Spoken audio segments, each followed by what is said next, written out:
So welcome back, guys.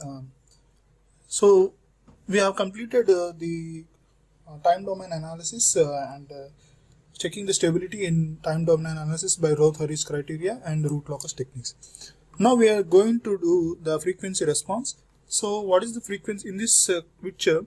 We'll see what is the frequency response, and we define the time domain specifications like rise time, peak overshoot. In the similar fashion, we'll have a frequency response specifications. So after knowing the frequency response, in the next class we'll go to next videos we go stability analysis in frequency domain also. So first of all, what is a frequency response? So frequency response of a system is defined as a steady state response of the system to a sinusoidal input. Okay, that means if I have a system, this is my system. To get the frequency response, my system should be excited with a sinusoidal input. So as we said that why we only use alternator signal sinusoidal. So as a Fourier said that, so for any LTI system, if you give a sinusoidal input, let us say the input sinusoidal is having a magnitude A, and with any other phase shift, we have sin omega t as an input signal, and we get the response for this is LTI system. We get this response as a sinusoidal with a magnitude alternator and the phase shift. Okay, so the frequency will be constant, but the magnitude, so if you given the magnitude A, but here the magnitude will be B with a phase shift. Okay, so here in frequency response we are very much interested in this magnitude B and this phase shift for the input sinusoidal input of this LTI system. So this is a system we are looking forward for to consider whether it is stable or unstable, and this is the input, that is in frequency response we give sinusoidal input, and the output we are getting with the different magnitude and phase shift. Okay, this is the main point you need to understand in frequency response. So we have a few advantages in frequency response. What are the advantages is the main advantage is for the frequency system, we can design the design and parameter. So design and parameter adjustments can be done easily. Okay, this is the first and foremost. Rather than this time domain analysis and then frequency domain analysis, the design and parameter of the system is easy, and we have another advantage is we can correlate the time domain analysis also. Time domain. So we'll see at this end of this class how to correlate the time domain analysis. So in time domain analysis with step input, we have seen the system response, we got this time specifications. In the similar fashion, if you know the frequency response, we can correlate the frequency response with the time domain analysis. Okay, there is a second advantage. The third advantage is by knowing the frequency response, we can find the transfer function of the system. Okay, this is another advantage. The transfer function of system. So this transfer function of the system can be known if you know the frequency response. So we have the concept called Bode plots. There you will understand the third. I'll show the advantage over there. So they have many advantages in frequency response. The prime advantage I want to say is the design and parameter adjustment can be done with frequency response, and we can correlate with the response of frequency response the time domain, and we can know the transfer function of the system. Okay, so these are the advantages. So let us show what is the concept of frequency response in a mathematical way. So I have the input. So for this is G of S, my input for the open loop system, let us say, and response is C of S, I am as interested, and R of S. So if the input is sinusoidal input, that is A sin omega t, this is my input, and let us say, so this is if the do Laplace means we will get R of S, right?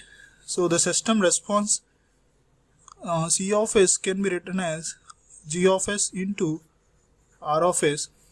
If you do Laplace inverse of this thing, we will get C of S equal to G of S into, so Laplace inverse of this is A into omega by s square plus omega square, right? So this further gives, so g of s may be a function of poles and zeros, you know that. So g of s is a system having some poles, s power n, s power n, s power 2, s plus z1, s plus z2, s plus z3, so on, and poles in s plus p1, so on. It will be so continued, okay? So the response c of s I'll obtain in the value. So in general, in time domain, what we have to do is we have to do the partial fractions expansions and all. Now I'm straight away giving that c of s. It will become in the fashion of so k by some s plus j omega plus k dash by s minus j omega plus all this partial fraction of this expression g of s. So partial fraction expansion of all the g of s. Ultimately, what I get is the c of s function. This is the steady state response, and partial fraction expansion. If you do inverse lap this, what we will get is, so we are requested to c of t form.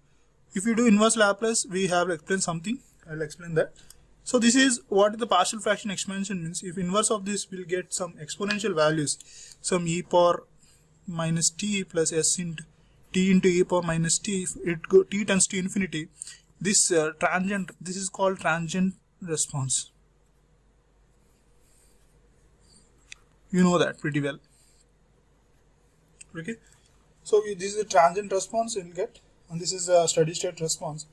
So the c of s, you will be getting c of s, you will be getting the steady state response due to poles of input, and the transient response due to poles of transfer function.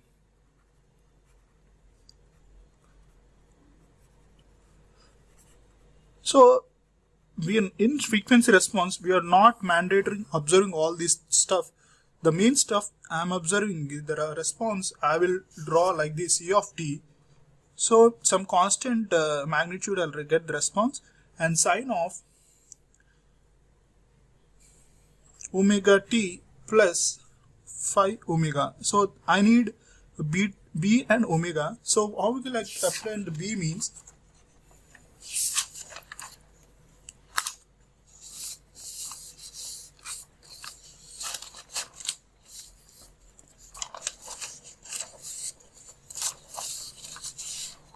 so c of t, so finally obtained c of t in the form of b sine omega t plus phi omega. So the b expression, what is that expression is with input magnitude a.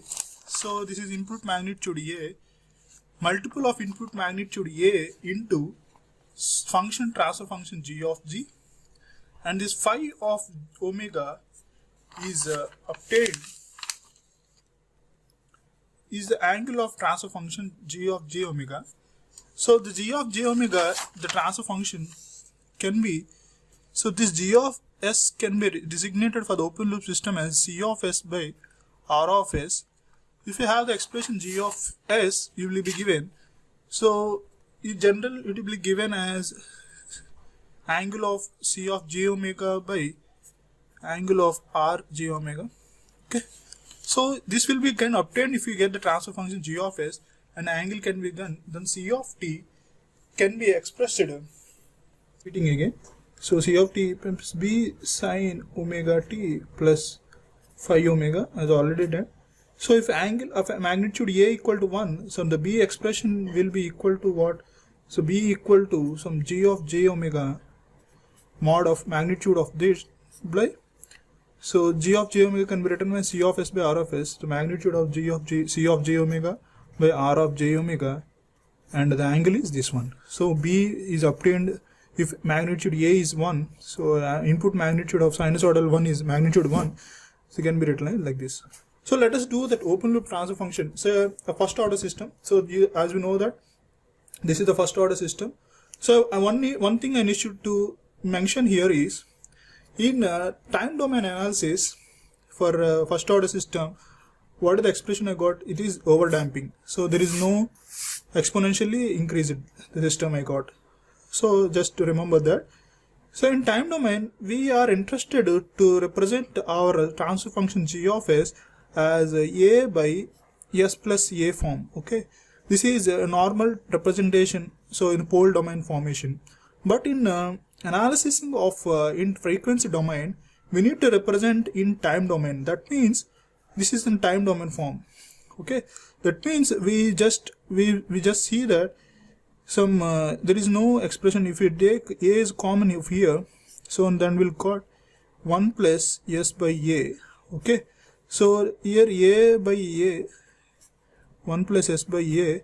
So the time constant here is tau equal to 1 by a. So we represent some a, this whole thing as 1. So 1 plus s by s tau. Okay, this is time constant format. Okay, so simply if you say RL circuit, what is the expression of a into s plus r by l? So you make r by l common. So 1 plus l by r. So l by r is a time constant for RL system. So similar fashion. So for this is the time constant in first order system.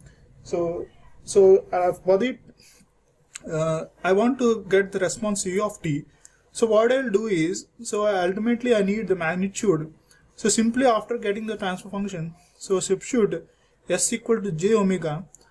Okay, since I'm observing only in frequency response, I know in general the sc is what sigma plus j omega. So I'm interested in frequency response only. So I'm neglecting the time domain. S sigma is at real time. So I'm neglecting sigma. So I only s equal to substitute s equal to j omega. So what I'll get is g of j omega equal to some k by 1 plus time constant tau j omega. Okay. If you want to get magnitude, what I'll do, sigma of j omega means some. So k is represented like this. This is the complex form. So a plus magnitude of a plus j omega equal to what? So let us say x equal to a plus j omega. The magnitude of x equal to what?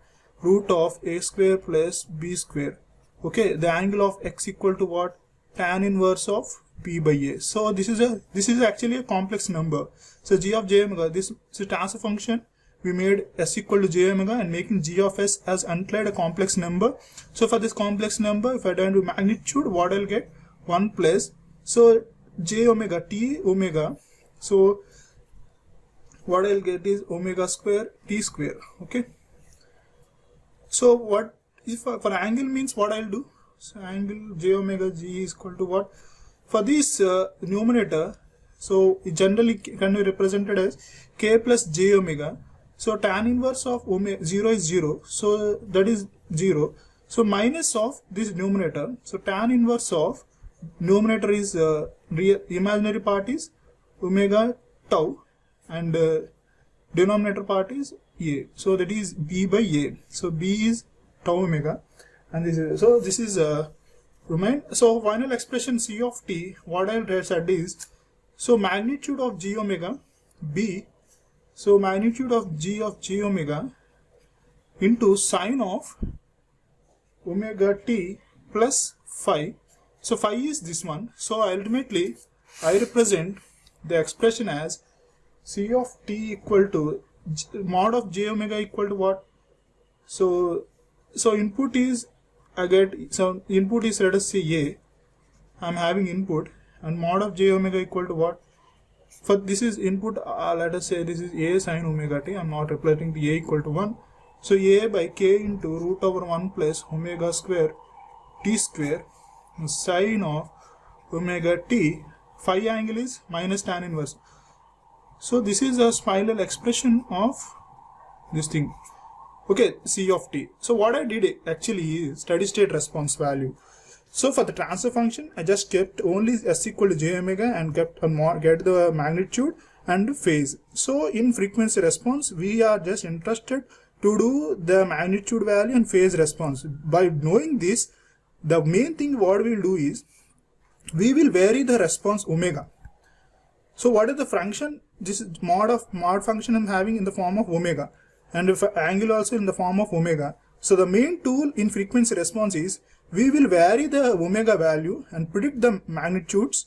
We vary the frequency value, omega value, and predict the angles. So while predicting the magnitude and phase angles, we'll stabilize. We'll see the stability of the system.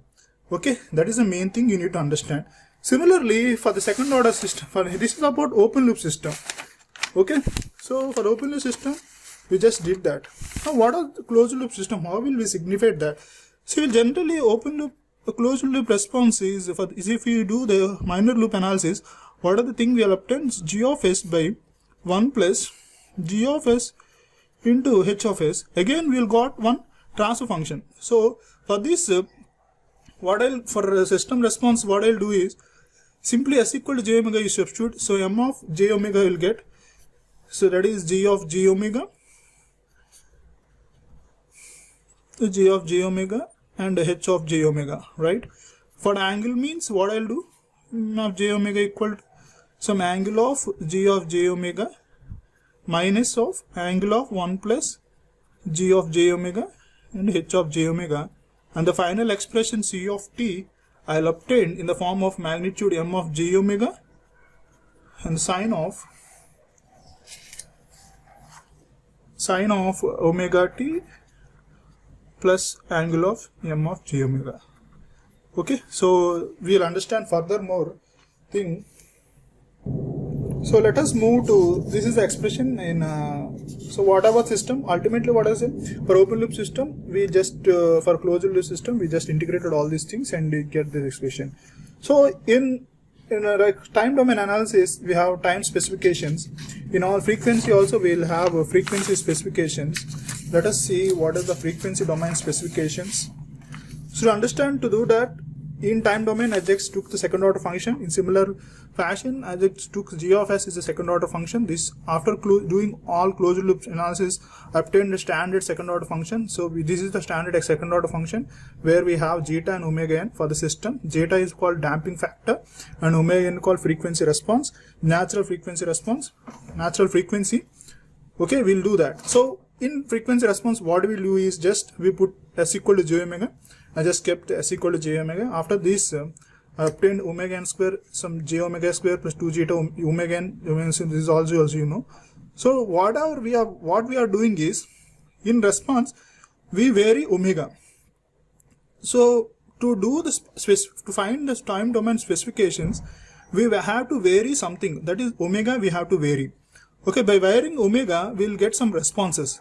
That is we have to see. To do that, what I did is, see, I just took the omega natural frequency in downwards, obtained this expression. So if you see observation, u equal to omega n, I just signified with u. That is called, u is called normalized frequency. So normalized frequency, I just taking that, giving the name u value. So in place of u, I substitute that. So after doing the expression, just do that.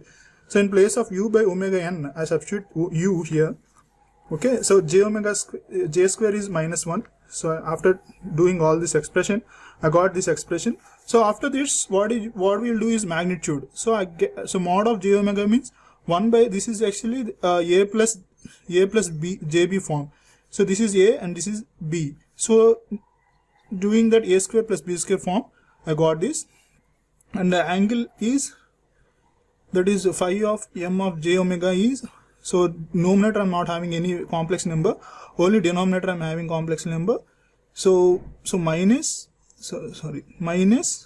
tan inverse of 2j omega by 1 minus omega square. And this reference input I'm taking a sin omega t as input and a magnitude of 1. So my input is only magnitude sine of 1 sin omega t. So the response what I'll obtain c of t is some b plus sine omega t plus 5. So b is equal to what? A of j m of j omega. So I've substituted this. Okay. So replacing the whole term, if we take a equal to 1, I got m of j omega as this form and sine of omega t minus tan inverse. So this is my second order response.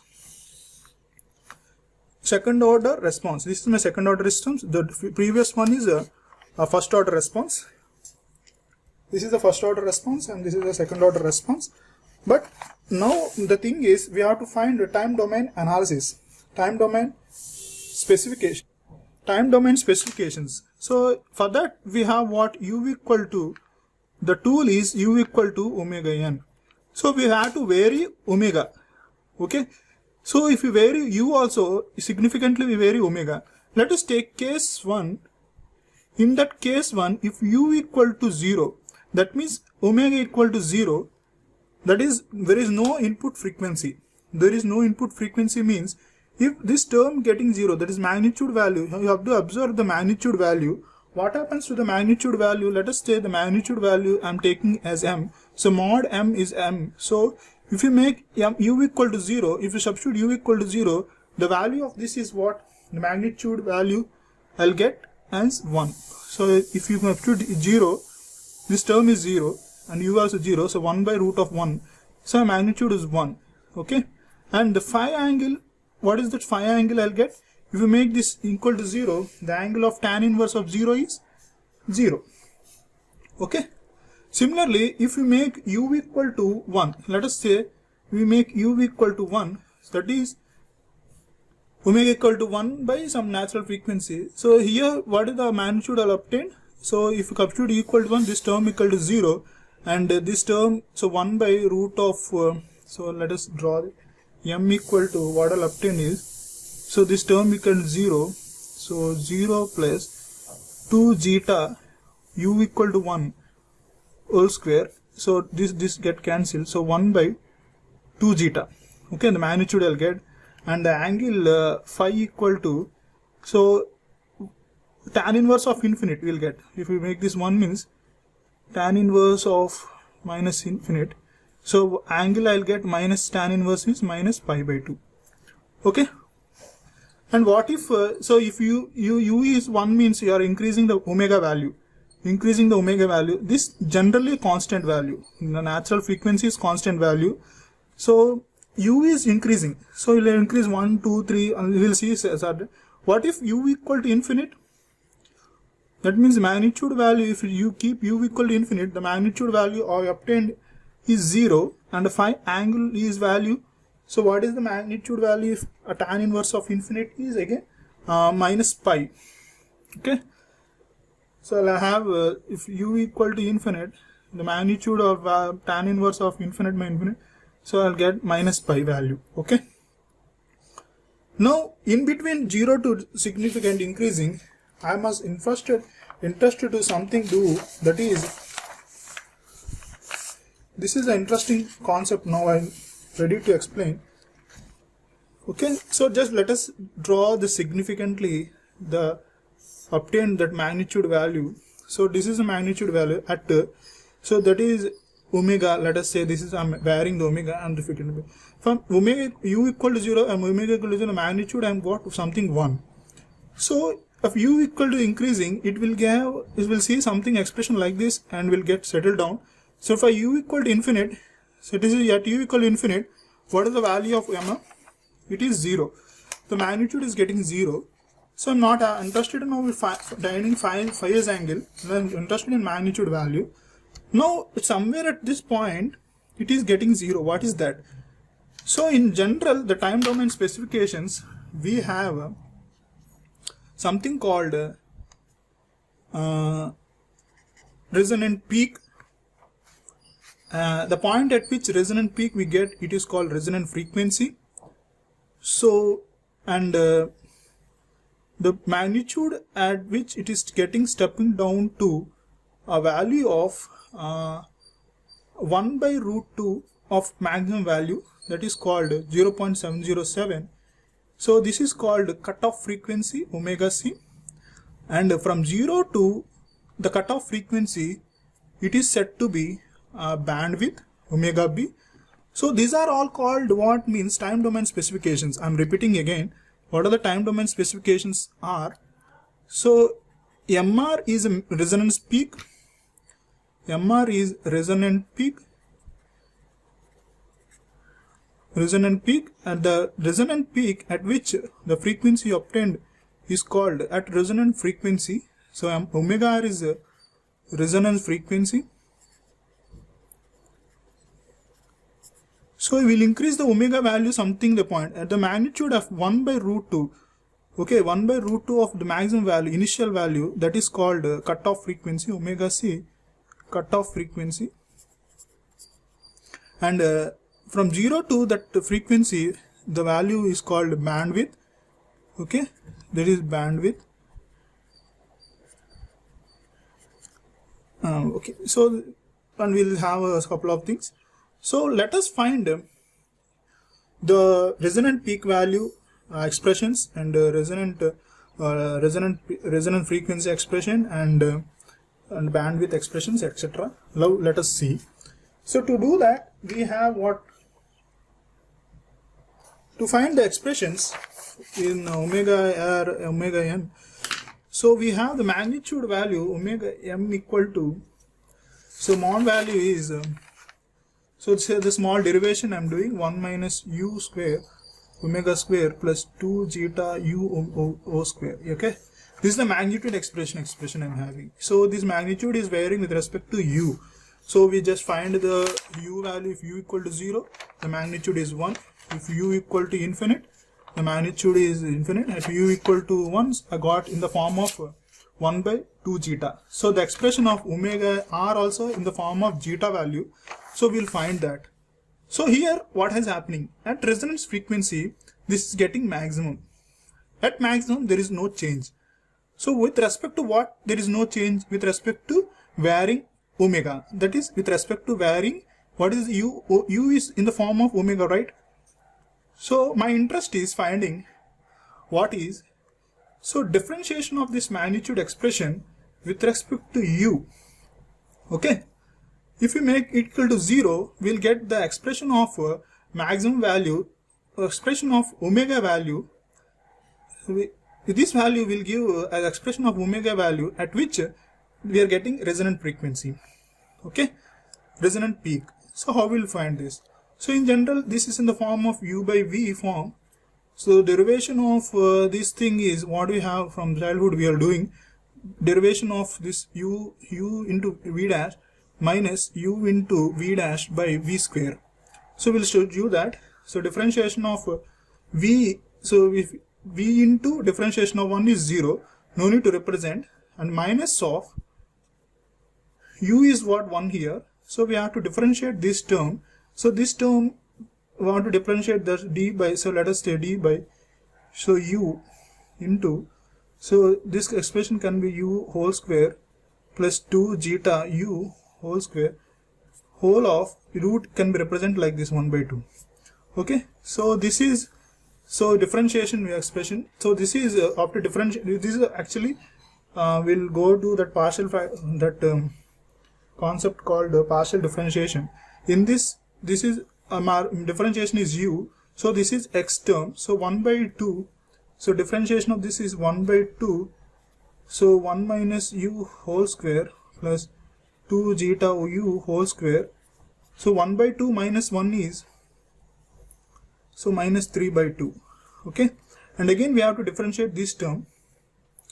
So differentiation of that term is let us say represent d by u, so 1 minus u whole square plus 2 zeta u whole square. Okay, and we take this this term denominator, so by 1 minus u whole square plus 2 zeta u whole square into 3 by 2, and d by du of, I'm just differentiating this, normalizing this. So 1 minus u whole square can be written as 1 plus u power 4 minus 2, see this is, I have 1 minus zeta square, okay, u square, so minus 2 u square plus again 4 zeta square u square. Okay, this has to be equal to 0. This whole term I'll making it 0, so I'm only having this expression. So differentiation of this expression with respect to u, I'll have 4u cube, right? 4u cube minus 4u plus 2 into 8. So differentiation this expression with respect to u. So 2 into 8, 2 into 4, 8 zeta square u equal to 0. Now this term makes something common. Here what are the common things is 4 is common, okay, and u is also common in all those threes. So I'm making 4u as common thing, and I'll obtain u square minus 1 plus in this if u square 4u common means 2 zeta square is a common thing equal to 0. So my expression is this. I got the something expression in the form of, so this is, if you do equation this, you will get u equal to 0 and this also has to be equal to 0. So this u square I am representing 1 minus 2 zeta square. This is a very important equation we have to understand. So u square equal to 1 minus 2 zeta square and u equal to root over 1 minus 2 zeta square. So what is this u? In general, u is equal to omega by omega n. So that means frequency response, we are varying omega u, that is we are varying omega at where we are varying at some point, resonant point. So you obtain, so we'll make this u as ur and designated this thing here. If we designate this thing ur like u here, that means ur equal to, if we designate u as ur, then omega is also getting omega r. Okay, at this junction I name this u as ur, that is 1 minus 2 zeta square, and if we replace this here, I'll get omega r by omega n, that is equal to root over 1 minus 2 zeta square. I obtained omega r equal to omega n into 1 minus 2 zeta square. This is a very valid point. This is called resonant frequency, where the magnetic peak response will get. So this is called resonance frequency, omega r. If we substitute omega r, resonant frequency omega r in this expression, I'll obtain, so I'm not doing that expression that you do with expression, I'll obtain omega r, mr equal to 1 by 2 zeta into 1 minus zeta square. Okay, so if you substitute omega r equal in the resonant this value, I'll obtain the resonant peak, that is maximum value, that is 1 by 2 zeta. This is the resonant peak value, okay, and this is resonance frequency value. And further we'll have a magnitude bandwidth expression as omega n into 1 minus 2 zeta square plus root over 4 zeta square. This is the, you just remember the formula. So this is called bandwidth. Okay, so this is resonant this is bandwidth formula, this is resonant peak formula, this is resonant frequency formula. So we obtained all these formulas in the form of what? In the form of zeta and omega n. Okay, so if you know the second order system, zeta and omega n value, you can also know the frequency response specifications, that is resonance peak, resonance frequency. Similarly, if you know zeta and omega n values, you can know time domain response, time domain analysis. So that in beginning I said correlation, there is a correlation between frequency response and time response, correlation. So we'll see that correlation thing. So the expression, what is that correlation means? Time domain correlation and frequency domain correlation. So in generally a time domain, I obtained in time domain for the system g of s equal to omega n square by s square plus 2 zeta omega n plus omega n square. Okay, for second order system I obtained peak value, that is mp equal to e power minus zeta omega pi. Okay, we know that this is called omega r, this is called omega damping frequency, omega d. Here we got the resonant peak value, sorry, peak overshoot value, and this is peak overshoot means this is peak overshoot, and this is damping frequency. Here we got resonant frequency and peak overshoot, okay, sorry, resonant peak, both are expressed in the form of zeta's values. Okay, so this is 1 minus zeta square, not 2 zeta square. Okay, we obtained in the form of zeta's values. So here, if you make zeta equal to 1, we will make this as a critical frequency. So if zeta equal to 1 means what happened? Critical damping. So here zeta equal to 1 means my response will be in the form of like this. So there is no oscillations. Okay, so here the critical value of zeta is what? Critical frequency, critical damping. If you make, that means, you know, no frequency should be there. Okay, so this value, so resonant frequency will there. So what will happen to this value is, so if we make this equal to 0, omega r equal to 0, that means root over 1 minus zeta square is equal to 0. I obtain minus 2 zeta square equal to minus 1. So zeta equal to 1 by root 2, that is 0.707.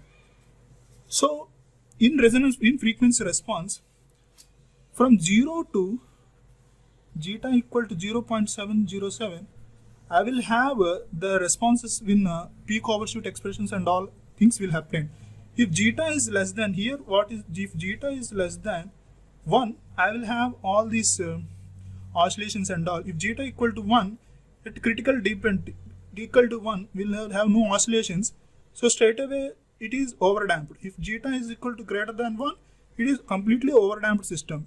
If zeta is greater than 0.707, the response of the system will be like this. This is the main important. There is no peak overshoot, there is no resonant frequency, nothing will be there if zeta is greater than 0.017.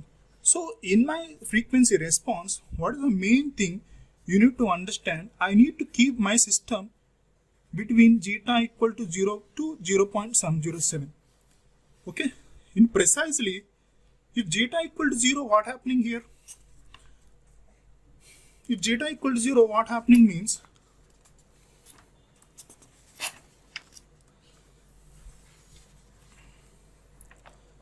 so if zeta equal to 0, what happening here? I am getting magnitude MR, magnitude as infinite. Okay, and that means, and resonance is also in the natural frequency, so it is not recommended. So if zeta equal to 0 is not recommended. Again, if zeta equal to 0, what happening here? There is no peak overshoot. Okay, so there is no, sorry, there is a maximum peak overshoot, that is 100%. That is not also not required. So we not make sure that system to operate at less zeta values. So we mainly recommend the zeta value to operate from 0.4 to, so whenever anyone asks you what is the zeta value you maintain in frequency response is 0.4 to zeta less than 0.707. So we not make sure that, so in time domain also we not make sure to operate zeta greater equal to 1. So make sure we are to operate the system greater than less than zeta value 0.707. Okay, so in general this is a critical damping is 1 only, but we are making you to system operate all the systems at less than 0.707 damping factor, so that we require some oscillations for the response of the speed system increase and etc. etc. Okay, so this is about correlation between time domain and frequency domain. So both responses are obtained in the form of zeta and omega n. That means if you know the zeta and omega n values, if you know the peak overshoot, or if you know the resonant frequency, you can ultimately analyze the system in time domain also, where because we have zeta and omega n values. Okay, and you have to make sure that the zeta value should be operated between less than 0.707. If zeta is greater than 0.707, the response will not have getting any oscillation things involved. Just observe the just substitute the zeta value in these two equations, you will get the thing. Okay, so this is about time domain and frequency response analysis. In the next class, we will see polar plots. What are polar plots? So actually in frequency response, what we need is just magnitude and angle of the thing. If we know have the closed loop transfer function. Okay, we'll plot this with respect to omega and we'll see that. Okay, thank you guys.